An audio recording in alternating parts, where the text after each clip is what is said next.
Save किया था ना? मैं सिर्फ इसलिए गया था क्योंकि उसने मुझे कॉल किया, that's it. But listen तो. Save it for someone else.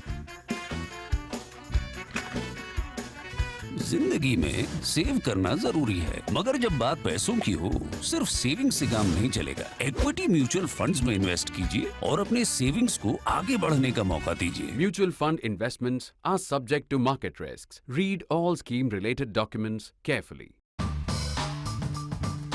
If we are back today with one of our favorite themes for Clutter, in fact, for the fourth time in almost just over 1.5 years. So, in fact, you can check back on our episode 716, 857, 925, and today it will be 1109, right? So, in quick succession. And what is this theme? This is the theme of India-China trade. If we are back to the same theme yet again, like a broken record, that's because this is a case of what we describe in Urdu as, or Hindi as, Marz बढ़ता गया, ज्यों ज्यों दवा की. That means the more the medication you give the patient, the worse the disease got. Now, we know that for the past many years, particularly since 2020, the summer of 2020, Modi government has been very busy. One, of course, in trying to redress India's trade imbalance and increasing exports and reducing imports, and some really bad old ideas which we had junked, like import substitution, are now back. But also particularly focus on China, that India's dependence on Chinese goods has to be reduced. Now, if you look at our record over past 2 years, last year, and that is what we said in our episode 925, last year we had said that things were quite dire. Instead of a trade balance improving, it had gotten worse.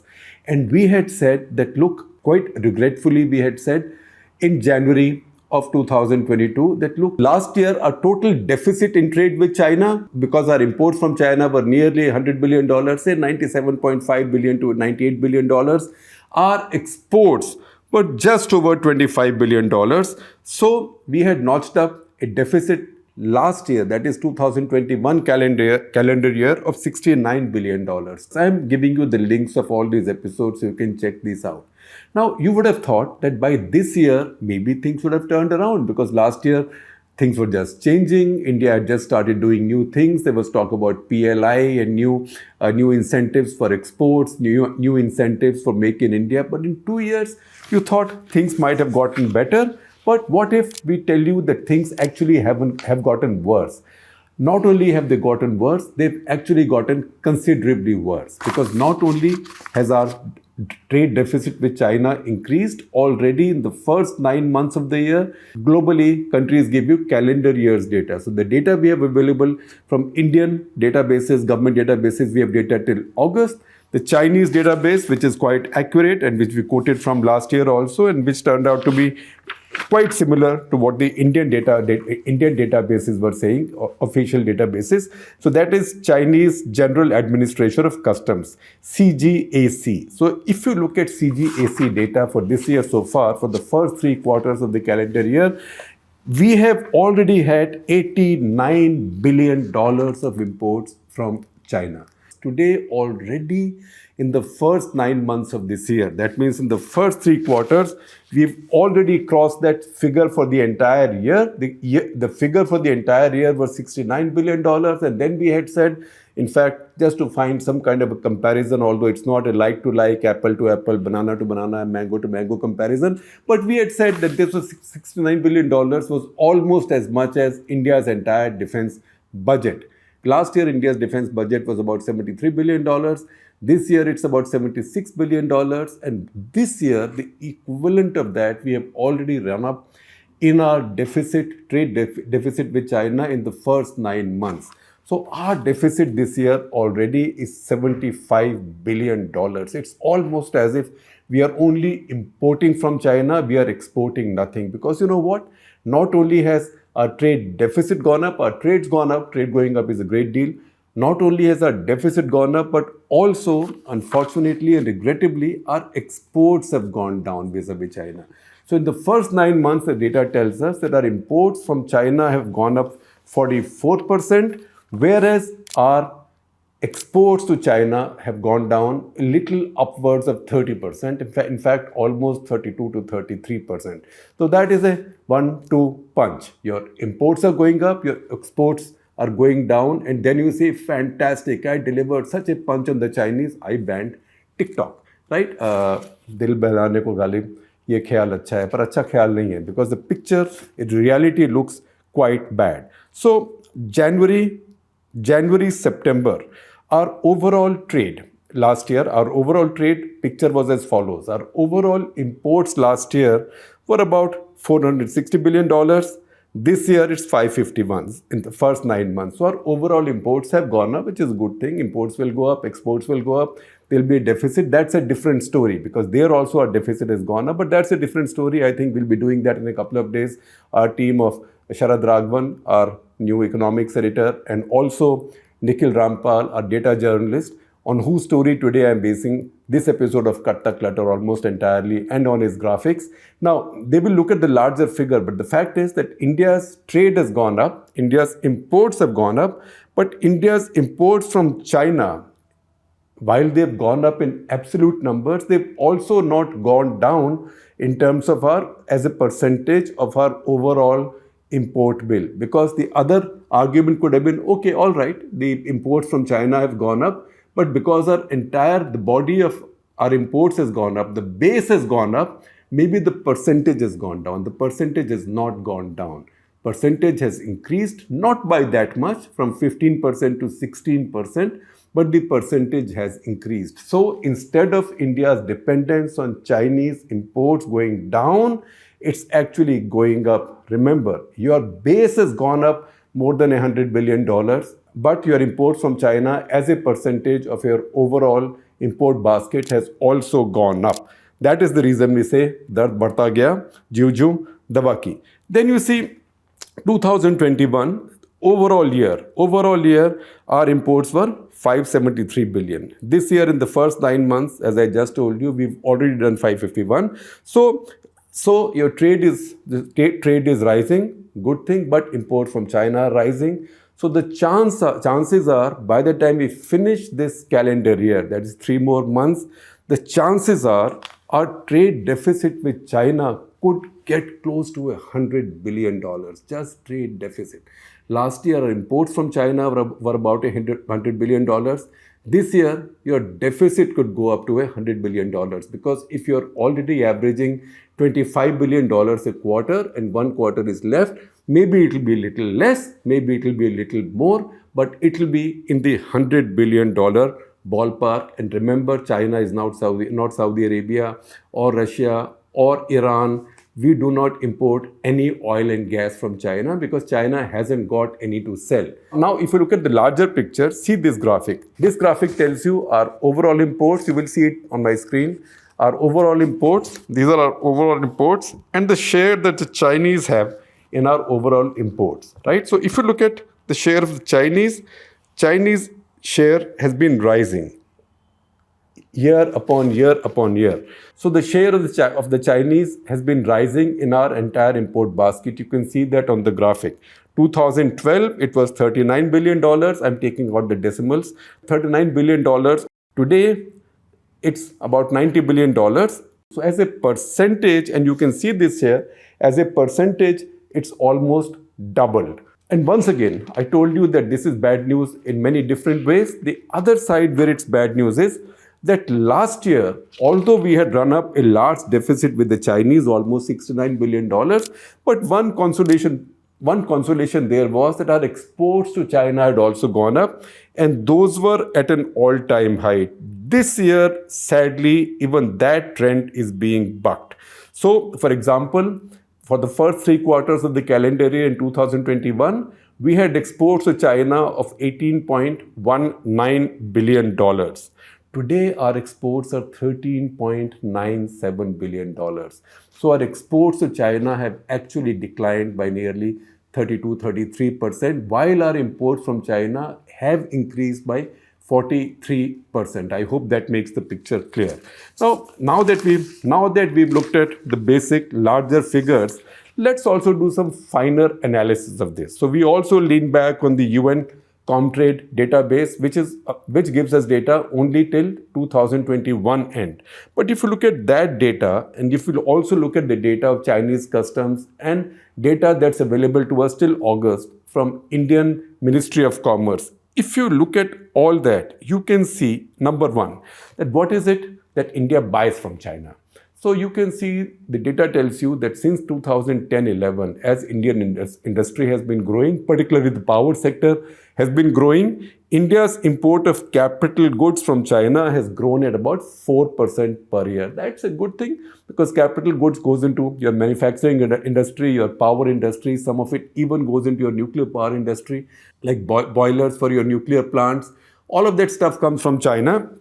That's useful stuff. But again, we are not making any of that in India. Chinese, because they sell cheaper, they compete very well with the Western sources. So we buy from China. Why should we cut our nose to spite our neighbor? We should buy these things, capital goods, wherever they're available cheap, and they're available cheaper in China. Second, if you look at our own Ministry of Commerce's data, that tells you, and that's a surprising story, that this year the steepest rise and increase under one head, which is more than $1 billion, the steepest rise, it's a surprise. That is for steel and iron. It's not that much in terms of the base, but it's gone up from 0.74 billion to 1.14 billion. As I said, over imports of 89 billion, it's not that much.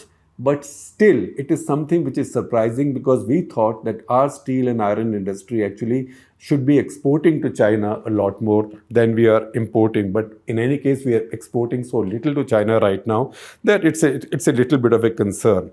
Then what has gone up? What has gone up this year is plastics and plastic goods. They've gone up from, again, the base is small, 2.6 billion to 4 billion. So see the second chart. If you look at the second chart, we look at some of these key heads under which our imports from China have gone up this year. So electronics, electrical machinery and parts. So we thought that by this time Make in India started, phones will be made in India, etc., etc. So I haven't gone into more detailed data from the Chinese customs department. Last year we had found that smartphones were a very large head under our electronics import. So we have to see if it's that, but if it's not smartphones, then it must be smartphone kits and parts which might be assembled here. Because your import head, electronics, electrical machinery and parts, see the graphic, the first item, electronics, electrical machinery and parts has gone up from $16 billion to $22 billion. These are comparisons for this 3-quarter period. These are not comparisons for the entire year. So in fact, if this trend is followed,